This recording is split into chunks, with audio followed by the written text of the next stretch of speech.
All right. I hope you guys enjoyed that stablecoins panel. So today we've been talking about institutions, institutions, and institutions. But we haven't actually heard of any institutions. And usually at DevCons, there aren't that many. So here we have Matthew from the Ethereum Foundation Enterprise Acceleration team, who is sitting down with Theo Golden, who is an investment manager at Baillie Gifford, one of the largest investment managers in the UK, and asking what institutions actually demand from Ethereum. Please give a big round of applause. Thanks, Julian. So as Julian said, I think this is a really exciting opportunity to have this conversation. If you were here at 10 when Danny spoke, Danny was talking about institutional adoption and why Ethereum can be, new financial market infrastructure for institutions. And we talk about it all the time. But to hear from one of the institutions is, I think, going to be particularly interesting. So, Theo, why don't we start with a personal introduction, how you got into crypto, and then we'll move on to Baillie Gifford and others. Awesome. Yeah, hello everyone, and great to be here. Thank you for having us. So by way of introduction, I'm Theo Golden. I'm a portfolio manager at Baillie Gifford, and I'm also the tokenization lead. In a personal capacity, I've been in crypto since about 2016. Probably have lost as much money as I've made, but that's how it goes, hey. But it's been kind of one of my focuses in my personal capacity for a very long time, and it's kind of what I've started to live and breathe. I first got into crypto for kind of maybe more idealistic reasons, similar to maybe others in the space. I come from, on my mother's side is refugees from Libya, and I got very much interested in Bitcoin and the idea of having censorship-resisted money, and whether we would have had a different life if we hadn't been expelled from our home country. And then I fell into the rabbit hole of Ethereum in 2016 and was working, and then became a financial journalist. And I remember sitting at my Bloomberg terminal thinking, is this really what we've built the financial system around, this sort of architecture, when we've got Ethereum coming through the pipeline? So it's been an awesome journey to now be working directly as an institution on Ethereum.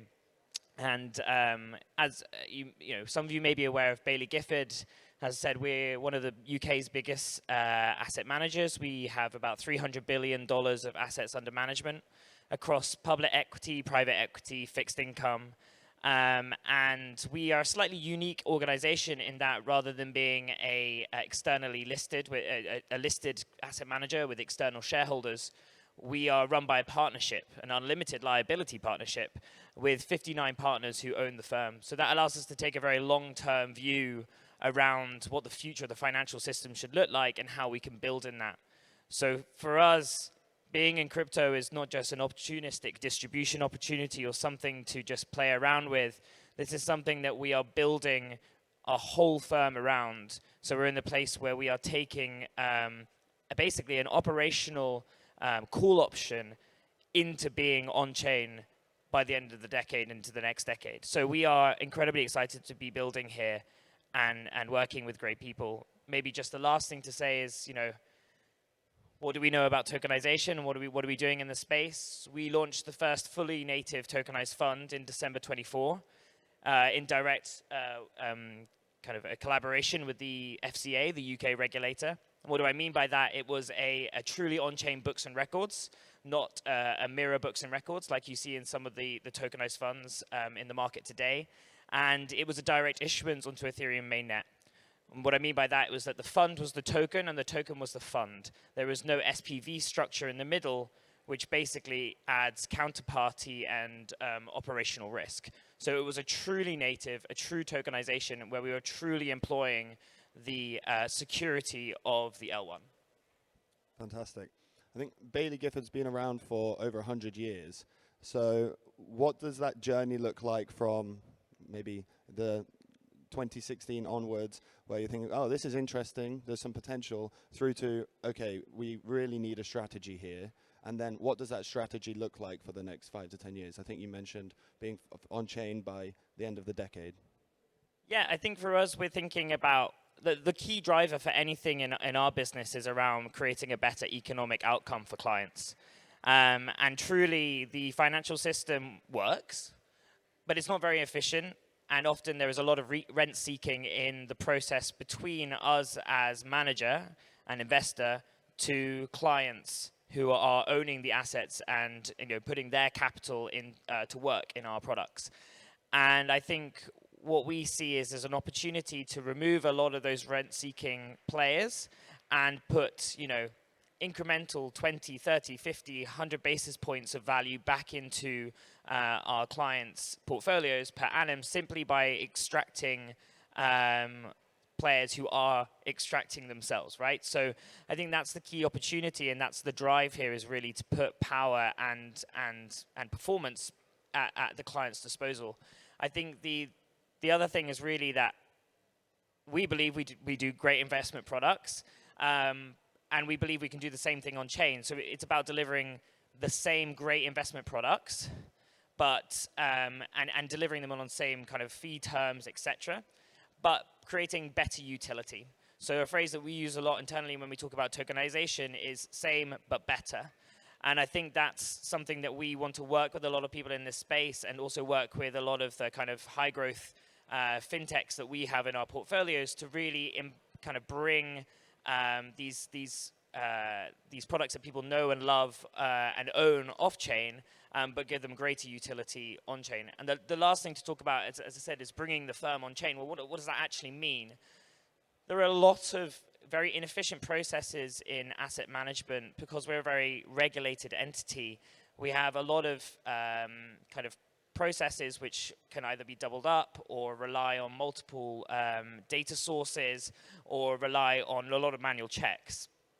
The more we can put on chain, be that in terms of cash settlement, transfer agency, fund administration, the more we can make an efficient process from the time that the fund is minted and from the time that it is redeemed. So what does that mean to clients? Well, that also means that we can, again, lower fees and put that directly into the wallets of our clients. I think this is really nice kind of series of presentations, because Danny Ryan started out with some of these points this morning about the potential of native issuance and bringing more and more of these intermediary steps on chain to essentially make it more efficient. What does that look like at the moment? I think you're obviously going a few steps beyond some of the current implementations in terms of what's coming on chain, how native it is, how much you rely on the chain as infrastructure. But what limitations are there at the moment in terms of what is possible, and what do you think could be possible in the future? Yeah, it's a great question. I think to summarize it very high level, it would be to say that there is currently in the marketplace no plug-and-play solution for real-world asset issuers to come on chain. The solutions in the market today are either quasi-unregulated, or they are using, I guess, very, very cheap services available in TradFi, and then timesing those fee multiples by 5, right? And we're really uncomfortable with that prospect, because we see that as quite exploitative, or not necessarily exploitative, but kind of a max extract mentality on customers who are actually the true innovators, right? We're doing the same product, we're just packaging it into something which is much more efficient and giving you greater utility. But people working and saving and doing things on chain, you guys are the guys creating true value in this ecosystem.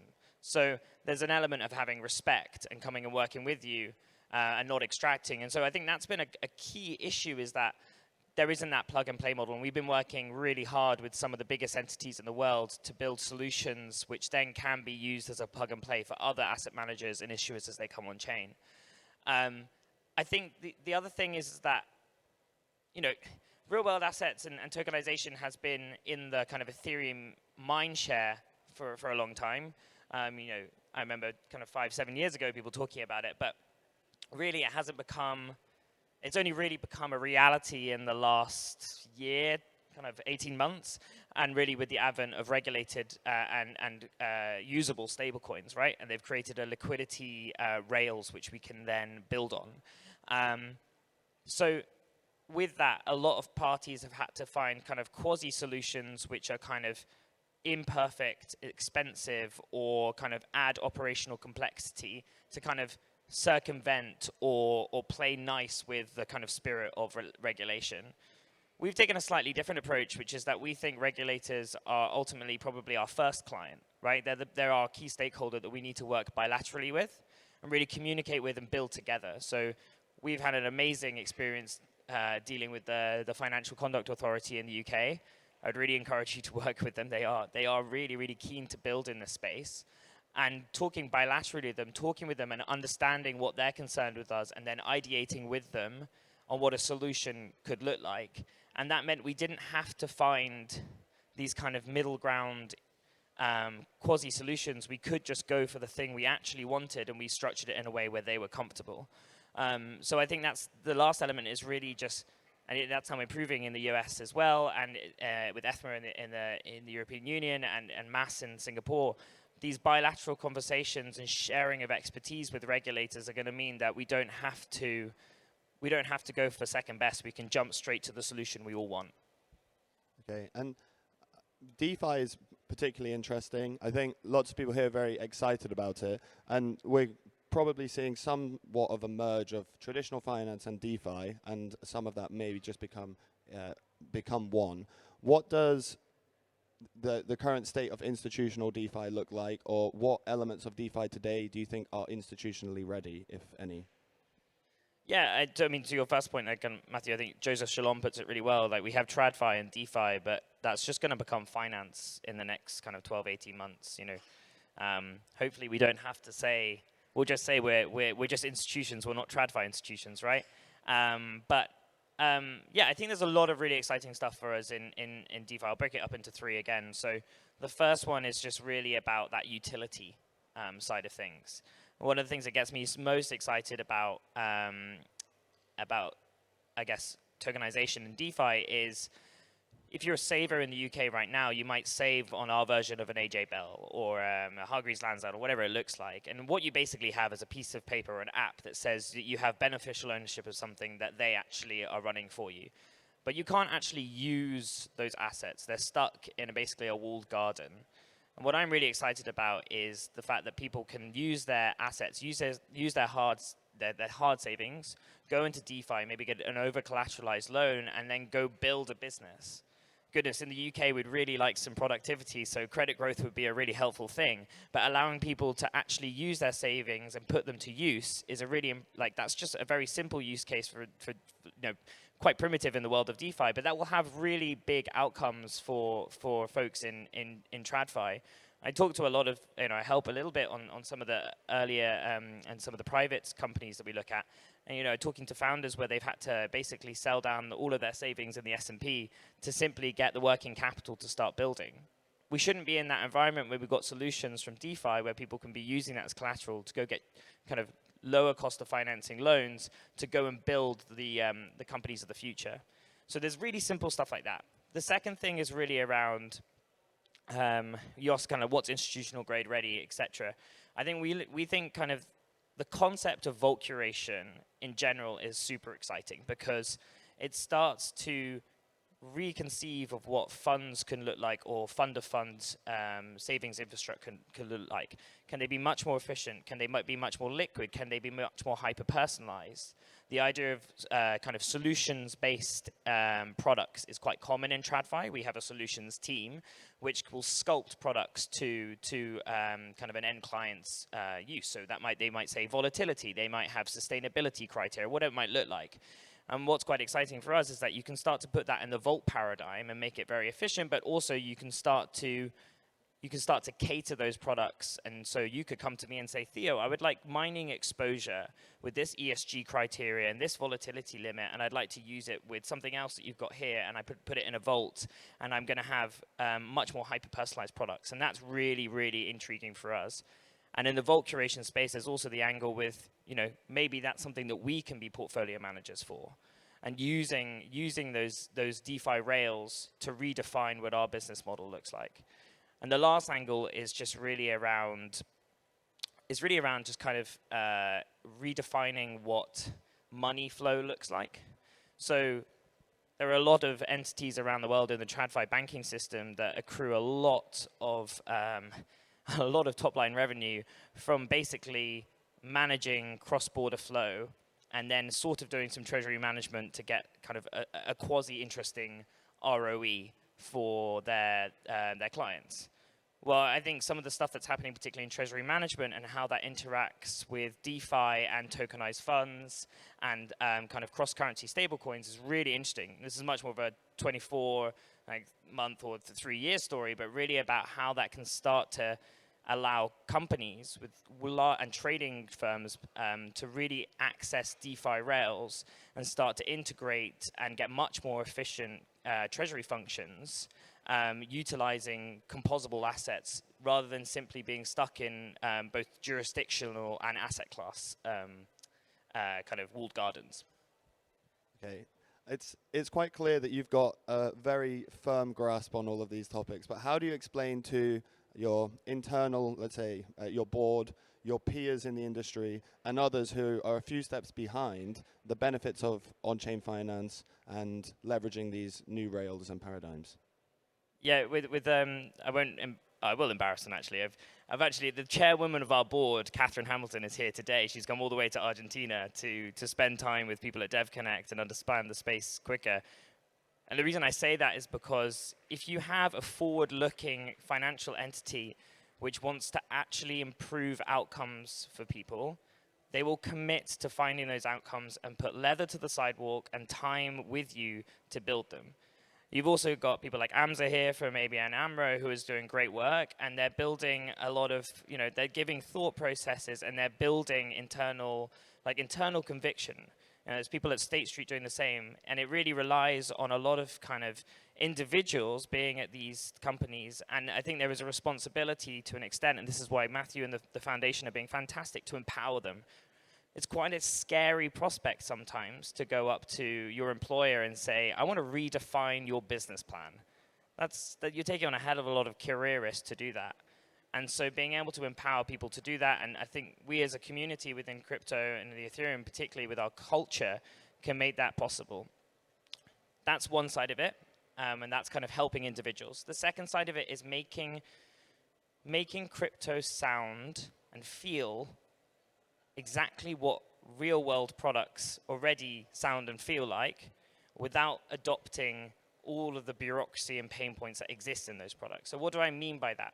When you're starting to think about identity solutions, or you're starting to think about KYC and compliance, or explaining what a zero knowledge is, you have to take it back to first principles and then try and link it to something that already exists in their mindshare, right? So you can't just push someone into this paradigm. It's completely overwhelming. But taking them via a TradFi bridge is very helpful. And the last thing to really say is, with traditional finance entities, boards, particularly those who are have external shareholders, they have external drivers for what value creation could look like, you have to make the use cases real, right? And that is something that floats around in crypto the whole time. But it's really about not scoping for the edge cases first, right? It's about talking with them about what is a pain point for you now that I can solve. So there's some great work around KYC and identity happening around that, and how we can interact with like some of the privacy work as well. But you have to start with a solution, right? So the way I think about that is rather than saying, we're gonna put every single driving license on chain, that's quite a big chunk of work. That's heavy lift. Maybe the starting point is to say, hey, when people buy tokenized funds, can we help them make a composable identity which allows for them to move between products easier? Okay, let's start there, and then we'll talk to the regulator and work with boards. Boards generally like to oversee. They don't really like to innovate. So give them the solution and work with them. Okay. When I talk at conferences, I talk to institutions. Often, I'm talking about the kind of shift in the past few years from a private chain, consortium chain, to public chains, and particularly to Ethereum and to Ethereum layer 2s. So often it's me saying why I think it's great. Why do you think that Ethereum and the ecosystem is appropriate for this institutional grade tokenization and rails, as opposed to a private chain or other alternatives? Yeah, I think the first very obvious thing to answer there is private chains are no better than what we already do.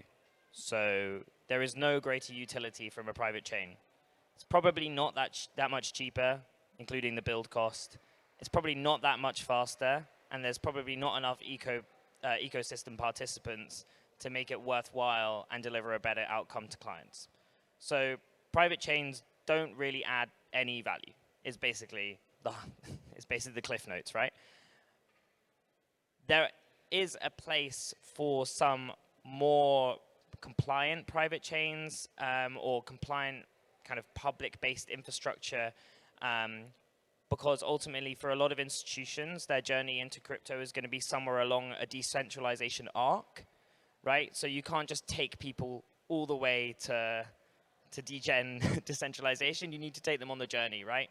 And as you build them more comfortably, and also you build tech, be that particularly around the KYC and compliance angle, you'll be able to bring them along. And so the way I was speaking to a founder the other day, we were speaking, is like, you know, this is really the beginning, and you need to be able to assist folks putting their hand into the cookie jar. You can't just ram it down. So I think that's the one angle. I think the other thing is really like why public networks, why Ethereum in particular as well. We need something which has security at its core.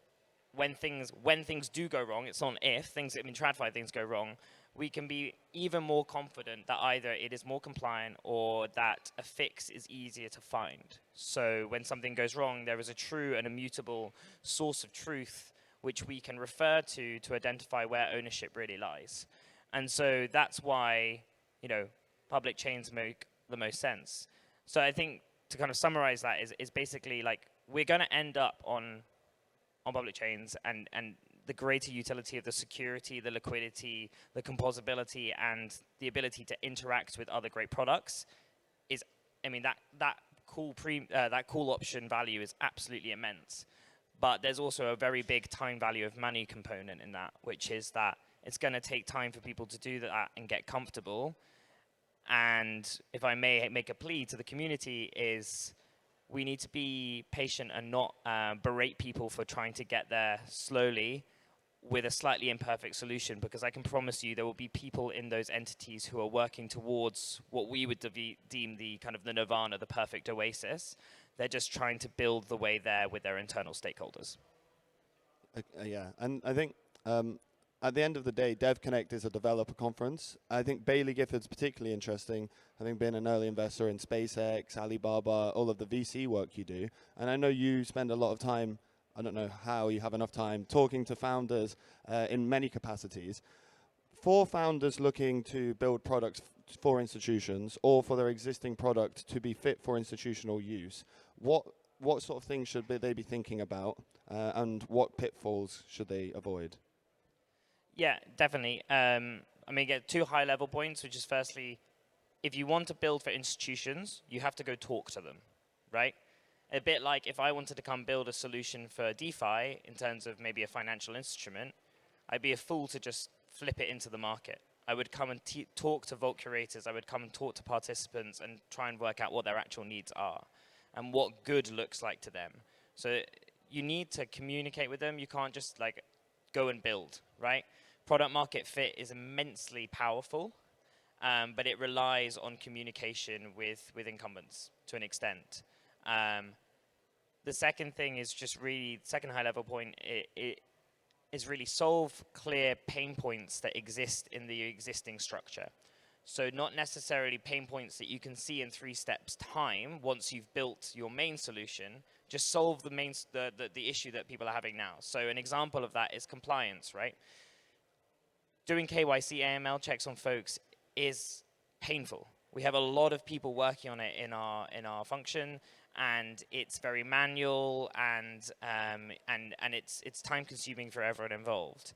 Building something which addresses that and both fixes a TradFi and a DeFi problem is going to be a very compelling product market fit, and will enable you to capture, I guess, you know, a client base to start off with and build and future-proof your client base in time. So you're using crypto rails to solve TradFi problems, and they have utility in the kind of DeFi outcome. The other real thing to say is kind of, and I say the same thing to TradFi people when they're saying kind of how can I get into tokenization, is really like your network is an echo chamber. Go talk to people that you don't, that like go find an incredibly challenging, go find a compliance officer at a bank. The person who probably laughed at crypto 5 years ago, and talk to them. Find out how, and find their challenges and be a friend to them in an extent. And that's something we found super powerful in the other side, which was not going and talking to our peers, not going and talking to venture capitalists or people in Silicon Valley about what tokenization should look like. We went and spoke to founders who were running a bootstrap team of 3 people. And we asked them kind of, what should DeFi look like? What do I need to know? What have I got wrong? That would be the place to start. And reach out. You know, I'm here to help. That's why I'm here. Awesome. Okay, clearly we need to be pragmatic. It's going to take time, but let's end on what it could look like. You've talked about like hyper-personalization, curation, way more customization, a better customer experience with lower fees. What could it look like in 5 or 10 years' time when you've, you know, as an industry started building the primitives? Yeah, what could it be? Yeah, I with a massive caveat of if anyone tells you what's going to happen in crypto beyond 3 months, they're lying to you. But let's, you know, our investment time horizon on average is 10 years, so let's go for it. In 10 years' time, I think you will have a large amount of institutional back office functions sitting on chain, but still utilizing TradFi asset bases. So you'll start to see digital transfer agents. You'll see fund admins with the data sitting on chain, but servicing off-chain assets. You'll still have an immense book of corporate credit, of government bonds, of equity sitting off-chain, but ultimately the way that we will interact and understand with them will sit on-chain. You'll then see a bit of a kind of, I think in 10 years' time we'll still be in a bit of a kind of a merge period. I still remember when mobile banking and online banking came to the UK, people still were using checks, and now people are still using checks and just taking pictures of the checks. But it will take time, right? You'll have some people who simply, like your institutional pension fund, who still just wants to own shares and do nothing with it. But you'll have Gen Z, I think there was a recent survey, it's like 40% of Gen Z just hold crypto and cash, right? So there's going to be that client base who are ultimately already going to be kind of captivated on on-chain rails. So I think on the distribution side, you'll have that. And then in terms of the actual product side, I think this kind of idea of kind of vaults as hyper-personalization, the idea that we essentially kind of transform kind of these saving products into essentially earn features, I think that's going to have really compounded over time and become a kind of a new normal. The last thing I would say is, and this might be an unpopular opinion to say at a crypto conference, but I think there's going to be a big shakeout of kind of dead projects, right? There's going to be a concentration of value into things which are truly adding value to kind of end clients.